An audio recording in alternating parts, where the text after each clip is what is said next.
سیاسی میدان کی ہر بڑی خبر سے آگاہ رہنے کے لیے ہمارے چینل آزاد سیاست کو سبسکرائب کریں اور بیل آئیکن کو پریس کریں۔ بالکل صحیح بات ہے۔ اس وقت پاکستان میں جو ایک ہمارا سیاسی میدان بھی کافی گرم ہے اور جوڈیشل سیاست کا میدان بھی کافی گرم ہے۔ تو کل جو واقعات ہوئے ہیں ابھی ان کا دیکھیں ہم ابھی انالیسز ہی کر سکتے ہیں، ہمارے پاس انفارمیشن نہیں ہے۔ کل جس طرح سے علی امین گنڈا پور گئے ہیں واپس اور انہوں نے جو تقریر کی ہے، دو تین باتیں ہیں جو ہم سرٹن ہیں، جس کے اوپر جو لگ رہا ہے جو اپیرنٹلی اس میں ایک چیز تو بات یہ ہے کہ جو اصل کہانی ہے وہ علی امین گنڈا پور نہیں بتا رہے، کیونکہ کل جو حالات تھے اس میں فلائنگ کوچ کے اوپر خیبر پختونخوا ہاؤس میں داخل ہونا بھی ممکن نہیں تھا اور اس قسم کی سیکیورٹی میں خیبر پختونخوا ہاؤس سے نکلنا بھی ممکن نہیں تھا۔ اب علی امین گنڈا پور ہمارے دوست ہیں لیکن وہ جیمز بانڈ 007 تو ہے نہیں، تو یہ تو کوئی شبہ نہیں ہے کہ محسن نقوی صاحب اور علی امین گنڈا پور صاحب کا کوئی نہ کوئی اس بارے میں ایک ڈیفینیٹلی انڈرسٹینڈنگ ہوئی ہے۔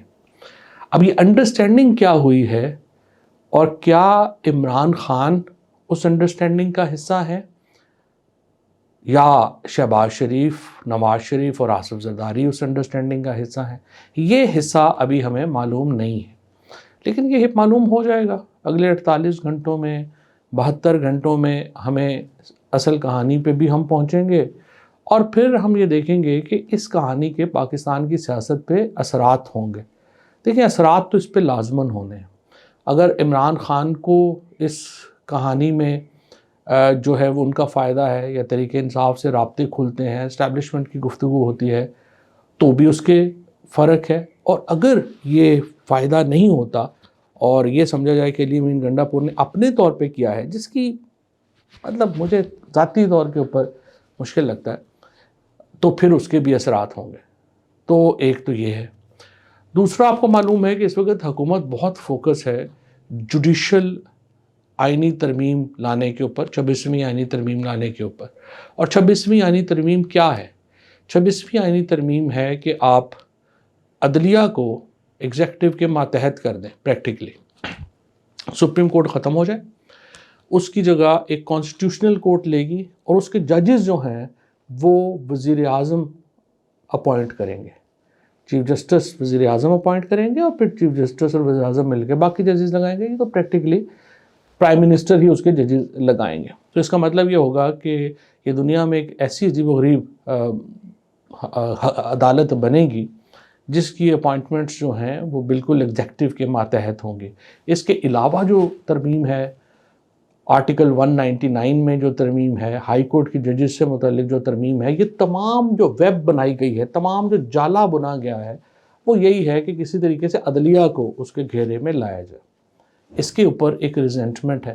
آج بھی آپ نے دیکھا کہ اسلام آباد کے اندر تمام جو لائرز ہیں ان کا کنونشن ہوا اور وکلاء بہت بڑی تعداد میں اس کنونشن میں آئے اور وہاں پہ انہوں نے اس کو مسترد کیا ہے اور انہوں نے کہا کہ یہ نہیں ہو سکتا۔ اب آگے ہم نے جو دیکھنا ہے وہ یہ ہے کہ یہ جو وکلاء سیاست ہے، کیا یہ ایک تحریک کا جنم ہو سکتا ہے ان کنونشن سے؟ ایک طرف ہم نے دیکھنا ہے کہ کیا اسٹیبلشمنٹ کی اور پی ٹی آئی کی کوئی بات چیت کا راستہ نکل رہا ہے یا نہیں نکل رہا، اور دوسری طرف ہم نے دیکھنا ہے کہ کیا یہ جو ابھی 26ویں آئینی تحریک ہے، اس سے کوئی وکلاء تحریک کا راستہ نکل رہا ہے یا نہیں نکل رہا، اور یہ دونوں جو معاملات ہیں میرا یہ خیال ہے کہ ایک ہفتے میں یا 10 دن میں آپ کے سامنے آ جائے۔ اب اگلا سوال یہ ہے کہ کیا 26ویں آئینی ترمیم حکومت کرانے میں کامیاب ہو جاتی ہے تو اس کے بعد کیا یہ معاملہ پھر بھی سموتھ ہو جائے گا؟ اس کا جواب ہے کہ نہیں ہوگا۔ وہ کیوں نہیں ہوگا؟ کیونکہ دیکھیں، جو پہلی بات تو یہ ہے کہ جو کامن لا کنٹریز ہیں، جیسے ہم ہیں، ہندوستان ہے، برطانیہ ہے، سری لنکا ہے، ایون یو ایس اے ہے، یہ جو ملک ہیں ان کے اندر جو ایڈویسٹوریل سسٹمز ہیں اس میں mix questions of constitution and law ہوتے ہیں۔ تو وہ یہ کہنا کہ آئین کے لیے ایک علیحدہ عدالت ہوگی اور باقیوں کے لیے ایک علیحدہ عدالت ہوگی، الٹیمیٹلی یہ ایک جگہ کے اوپر آ کے ایک بھڑی جائیں گے آپس میں، اور پھر ہمیں دیکھیں گے کہ سپریم کورٹ ایک فیصلہ کر رہی ہوگی، کانسٹیٹیوشنل کورٹ ایک فیصلہ کر رہی ہوگی. نمبر 1 پریکٹیکلی اس کی کوئی پریکٹیبلٹی نہیں ہے. سیکنڈلی یہ کہنا کہ حکومت اپنی مرضی کے ججز لگوا لے گی اور اس کے بعد سارا سسٹم، ابھی بھی سسٹم کو تو حکومت نے کافی حد تک مینپلائز کیا ہوا ہے نا، کافی حد تک حکومت کے تحت ہے. نیچے والے ججز جیسے فیصلے کر رہے ہیں وہ آپ کے سامنے ہیں. اس سے زیادہ حکومت کیا کر سکے گی؟ اور اگر کوئی سمجھتا ہے کہ عمران خان کو ملٹری کورٹ سے سزا دلوانا مقصد ہے اور اس کے لیے اتنی بڑی ترمیم لے کے آ رہے ہیں کہ پورے جوڈیشل سسٹم کی ہی آپ چوکیں ہلا دیں، یہ تو بہت ہی میں سمجھتا ہوں کہ کج فہمی والا معاملہ ہے. عمران خان کا تو جو مسئلہ تو یہ ہے کہ آپ کے پاس عمران خان کے پولیٹیکل نیریٹو کا جواب نہیں ہے. آپ اس کے اوپر محنت کرنے کے بجائے، اس کے اوپر ایک اپنی پوزیشن لینے کے بجائے، آپ انتظامی معاملہ، آپ ایک انتہائی سیاسی معاملے کو انتظامی معاملے کے طور پہ لے رہے ہیں اور اس کو سلجھانے کی کوشش کر رہے ہیں، جو ممکن نہیں ہوگا. دیکھیں یہ جو ججز ہیں نا، جو جسٹس منصور علی شاہ ہیں، یا منیب اختر صاحب ہیں، یا جسٹس عائشہ ہیں، یہ وحید صاحب ہیں، یہ باقی اور جو سارے یہ ہمارے جو ججز ہیں، ظاہر ہے جو لاہور کے ججز ہیں ان کو میں جانتا ہوں. باہر کے ججز میں اطہر من اللہ صاحب جو ہیں، ان کے علاوہ جو سندھ کے اور یہاں کے ججز ہیں، پشاور کے یا بلوچستان کے، ہم نے ان کے سامنے کبھی میں اپیئر نہیں ہوا. تو یہ جو لاہور کے ججز ہیں، یہ تو دیکھیں یہ تو انٹرنیشنل لیول کے ججز ہیں. ابھی بھی اگر آپ منصور علی شاہ صاحب کی ججمنٹ پڑھیں تو وہ ایک لگتا ہے کہ ایک جورسٹ کی ایک پوری کتاب ہے جو کوئی بھی آئین سمجھنے والا اس کو پڑھے گا. یہ ججز کوئی اگر آپ سمجھیں ایڈونچرس ہیں تو یہ ایڈونچرس بھی نہیں ہیں. They are not politicians as such. So یہ لوگ جو ہیں، یہ میرے خیال میں کوئی بہت بڑا ایڈونچر ان سے ایکسپیکٹ کرنا جو ہے وہ مشکل ہے. البتہ یہ اگر یہ ترمیم ہوتی ہے تو پھر یہ لوگ کام نہیں کریں گے، دے ول ریزائن. تو majority of supreme court and high court میں بھی تقریباً 11 ججز جو ہائی کورٹ ہیں، لاہور ہائی کورٹ ہیں، وہ تو مجھے میرے جو سورسز ہیں یا دوست ہیں یا جو ایسے، ان کی اطلاع ہے کہ 11 ججز لاہور ہائی کورٹ میں ریزائن کرنے جا رہے ہیں، اور تقریباً 6 یا 7 ججز جو ہیں وہ آپ کے سپریم کورٹ سے ریزائن کریں گے. میرے خیال میں دیکھیے اگر مولانا فضل الرحمان مان جاتے ہیں تو پھر ترمیم لانا آسان ہے، لیکن مولانا فضل الرحمان کی اپنی بڑی کڑی شرائط ہیں.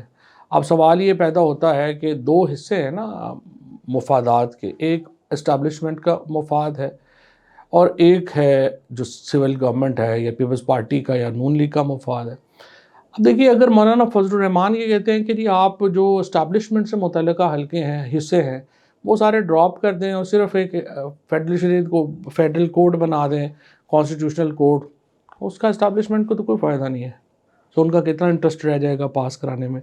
اور ابھی تو جو ہم نے دیکھا ہے طریقہ، وہ تو یہی ہے کہ لوگوں کو غوا کرو، ان کا بازو مروڑو، کسی کی بیوی اٹھا لی، بیٹی اٹھا لی، اس طرح سے کام چل رہا ہے. تو یہ معاملہ تو پھر نہیں چل سکے گا. تو مجھے لگتا ہے کہ ابھی بھی بڑی مشکلات حائل ہیں ترمیم کی منظوری کرانے میں، اور یہ آسان نہیں ہوگا. پارٹی پی ٹی آئی کی دیکھیں کوئی پارٹی لیڈرشپ نہیں ہے، یہ سارے تو یوٹیوب سے، ٹک ٹاک سے، ادھر ادھر سے جمع کر کے بنا دیے گئے، اور ہم لوگوں کو جو پی ٹی آئی کے جنہوں نے بنائی تھی یا جو اس سطح پہ لے کے آئے تھے، ان سب کو ٹھوٹے مکے مار کے نکال دیا جائے. سو ابھی تو کاڈر نہیں ہے کوئی پی ٹی آئی کا، لہٰذا ان کو احساس نہیں ہے کہ صرف اسلام آباد سے 1000 ورکر جو ہے وہ جیلوں میں ہے اور پی ٹی آئی کی لیڈرشپ ان کے ساتھ کھڑی نہیں ہوئی. اسی طرح سے آپ دیکھیں یہ جو آپ نمک چھڑکنے والی بات ہے جو سلمان نے کی یا وقاص نے کی کہ وہ leadership M N A M P As جو ہیں وہ بالکل ہٹ جائیں گے اور وہ کچھ آگے نہیں آئیں گے، ورکرز آ کے مار کھا لیں. دیکھیں یہ تو بڑی توہین آمیز بات ہے. ورکرز جو ہیں وہ کوئی لیبارٹری کے چوہے تو نہیں ہیں کہ وہ آ کے مار کھا لیں اور لیڈرشپ جو ہے وہ بلوں میں گھسی رہے. آئی تھنک کافی امیج کو نقصان پہنچا ہے اس لیڈرشپ کے رویے سے. اور ابھی بھی جو حالات ہیں اس میں مجھے لگتا یہ ہے کہ یہ لیڈرشپ تو ڈسکریڈٹڈ ہے، اس میں تو کوئی شبہ نہیں ہے. لیکن سچی بات یہ ہے کہ اس لیڈرشپ کا پہلے بھی کوئی کریڈٹ تو نہیں تھا. یہ سارے لوگ جو ہیں وہ تو عمران خان کی وجہ سے اسمبلی میں پہنچے ہیں، اور پہلے ہمارا یہ تھا کہ جب ہم لوگ جیل میں تھے تو بہت سارے لوگ بتاتے تھے کہ یہ کئی لوگ جو ہیں وہ ایفیڈیوٹ دے کے آئے ہیں، تو ہم سوچتے تھے کہ کیسے یہ ممکن ہے. پھر ایک تجسس پیدا ہوا کہ یہ ہو سکتا ہے ایسا ہی ہو، اور اب یہ تجسس تو جو ہے وہ یقین میں بدلتا جا رہا ہے. لیکن نا جب تک عمران خان کا پاکستان کا اس وقت جو بیانیہ ہے وہ تو اڈیالہ جیل سے چلتا، تو یہ کہنا کہ تحریک جو ہے وہ ختم ہو جائے گی یا چلتی رہے گی، یہ تو اڈیالہ سے فیصلہ ہوگا. اڈیالہ بتائے گا کہ یہ تحریک آگے جانی ہے پیچھے ہٹنی ہے، اور اڈیالہ ہی سے طے ہوگا کہ علی امین گنڈا پور کا مستقبل کیا ہے. اگر عمران خان ان کے ساتھ کھڑے ہوتے ہیں تو اس کا مطلب ہے کہ جو کچھ ہو رہا ہے اس میں بہرحال عمران خان کی مرضی شامل تھی، اور اگر وہ ساتھ نہیں کھڑے ہوتے ہیں تو اس کا مطلب پھر اور ہے. لیکن آج 3 خبریں آئی ہیں اور تینوں خبریں پی ٹی آئی کے تو خلاف ہیں. پہلی خبر آئی ہے کہ عمران خان سے ملاقاتوں پہ پابندی لگا دی گئی ہے. دوسری خبر آئی ہے کہ عمران خان کی بہنیں جو ہیں علیمہ خان اور عظمیٰ خان بی بی، دونوں کو ایک دن کا اور ریمانڈ جو ہے وہ 4 دن سے جیل میں ہے. اور تیسری خبر یہ آئی ہے کہ خیبر پختونخوا ہاؤس کو سیل کر دیا گیا. اب یہ جو تینوں خبریں ہیں یہ تو ایک ایسا نیریٹو بتا رہی ہیں کہ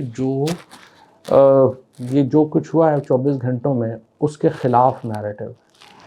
تو اس کے اوپر اب تحریک انصاف کو بھی سمجھ نہیں آ رہی کہ آخر انہوں نے اس پر رد عمل کیا دینا ہے، کیونکہ انہیں یہ کلیئرٹی ابھی تحریک انصاف کی لیڈرشپ میں بھی نہیں ہے کہ آخر علی امین گنڈا پور کی تقریر کو تو ظاہر ہے کوئی بھی اس طرح سے سیریس نہیں لے رہا، اور لوگ سمجھتے ہیں کہ اصل بات جو ہے وہ چھپائی گئی ہے.